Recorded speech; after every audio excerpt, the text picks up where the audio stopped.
A word of advice is just do it. Yeah. There's hardly any setup costs. You don't need an office, so just do it. Don't be afraid to fail, right?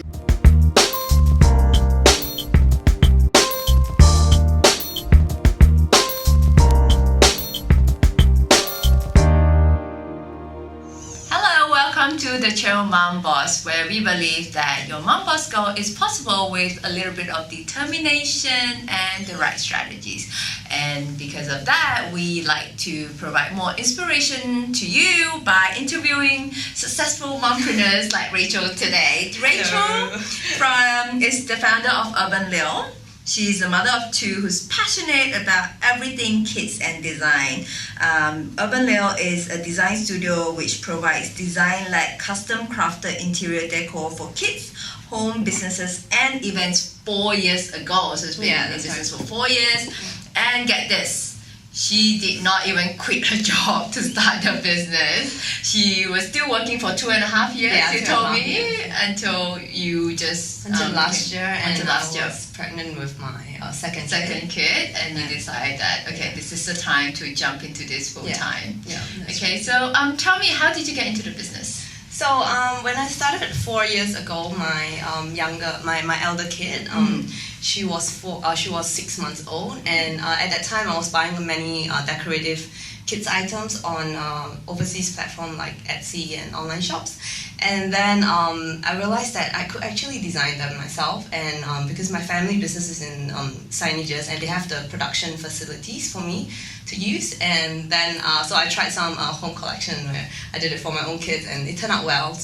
And then it was close to National Day, and then I designed some, and it was SG50, so it was kind of an iconic and special year for Singapore. And then I created some SG50 collection for milestone stickers for babies, and then it just took off. Yeah. Awesome. So I realized that I have a passion in design, and then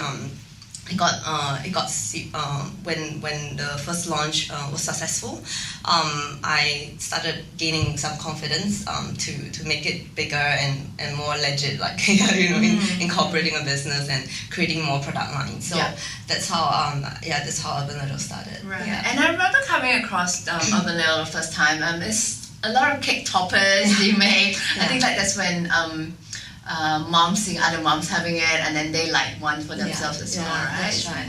So the business really started with milestone stickers and cake toppers, and then because my client group they grew with my product. So after having a first baby, they would want to do out their home. They start a business. They need business signages. So the business kind of evolves around their needs as well. Great. So my product lines expanded over the years. So you would say that your customers are also moms like yourself who go through the same stages, right? Yes. Like when you first had your first child, and then yeah, that's right. Awesome. So is your background in design? No, actually, my background is in finance. I was working in finance for about 10 years. Yeah, and then along the way I picked up some design course and self-teach. Design. Oh wow, that's great. So I'm sure you have some creative bone in you, because like if I take on like a design course, it will not turn out so well. I hope to think so. So how are you like as a little girl? So I was all along quite ambitious because my dad was a businessman. I mean, he's still a businessman, and he has influenced me to be one as well. Because seeing him so successful and achieving so many things, and I thought that was the role model, and that was what I wanted to do in life. And but I being very practical in uni, I chose a course that was very practical and that could earn me money, right? Instead of like going straight into business. And I also recognized that I need the experience, the corporate experience, before setting up my own business. And true enough, so 10 years in corporate, I wouldn't have make it any shorter. I think 10 years was good enough to equip myself with the business skills for all the challenges I need to deal with right now in my business. That was my dream when I was a little girl. So you were working full time, and then you have a little girl, and then you have your business. So how do you do it all? I don't know. Like when I think back now, I don't know. I feel so tired when I think about it. Like I hardly slept. Basically, I was just busy around the kids, and then I go to work, and then when I come home, busy around the kids again, and then at night after they sleep at around 10, and I'll start working on my business, and then and in between from say 10 p.m. to 3 a.m. I have to nurse my baby. Okay. So she nursed, so like there were maybe 3 awake time that I have to like, nurse her, and then so maybe my real sleep is only like 3 to 4 hours a day for like 2 years. I don't know. I'm still alive now, so I guess it's okay. My body just got used to it. But I recognized that it was very too taxing on my body, and I need to take care of my health. That was when I was pregnant with my second one, and I took the decision to leave my corporate job. Basically, the secret is no sleep. I wouldn't recommend that. You would not recommend it to anyone. But did you have some help around the business while you were working, or you were? No, I was just all on my own. So it was a bit crazy. So I did everything from design to sales to marketing to packing to even spray painting, and shipping. I mean, I have a courier partner to help me with the shipping, but I still have to liaise with them.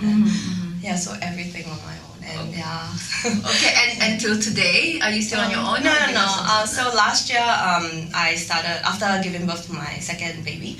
I started an office and a team. So I have a team of 3 designers now and some freelancers to help me out.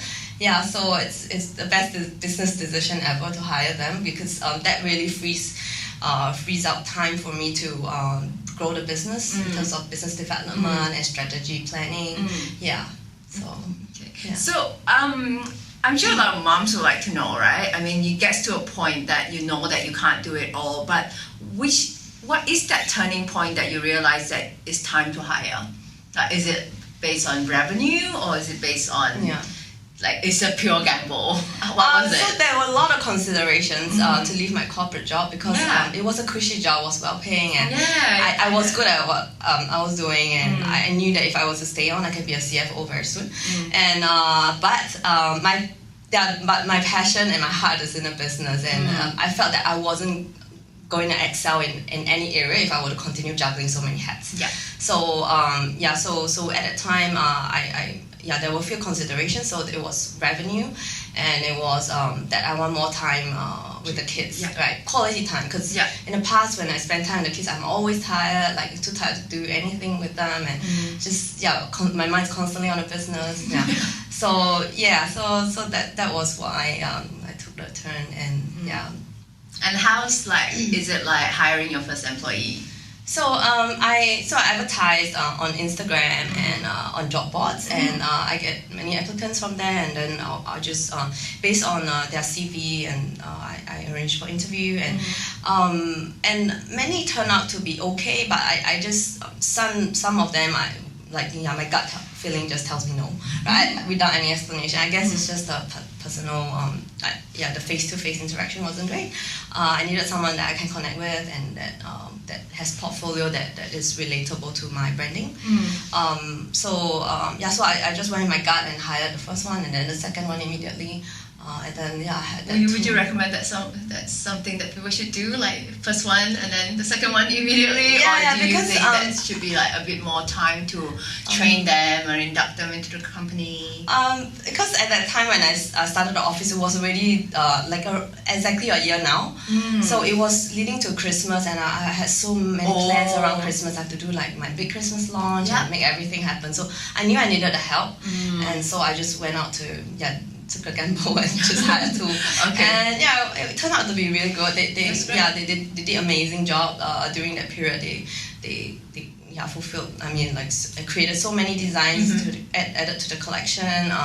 They ran workshops, and we did many setups at retail, and we did so many things together. So it was kind of a good experience for all of us.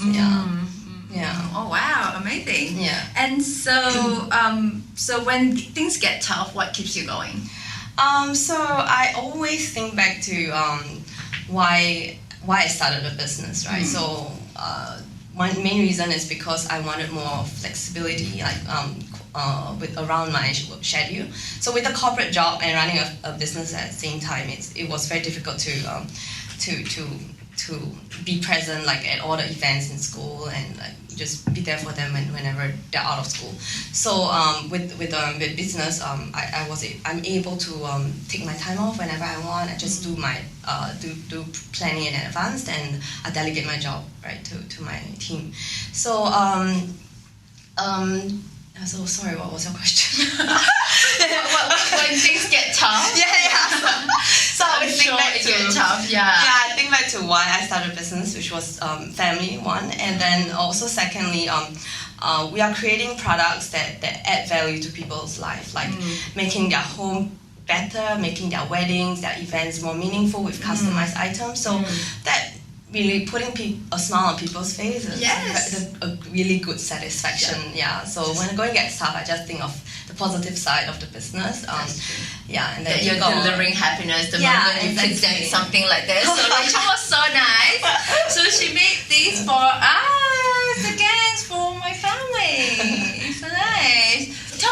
Talk to me through the process. So come to the design first, and then.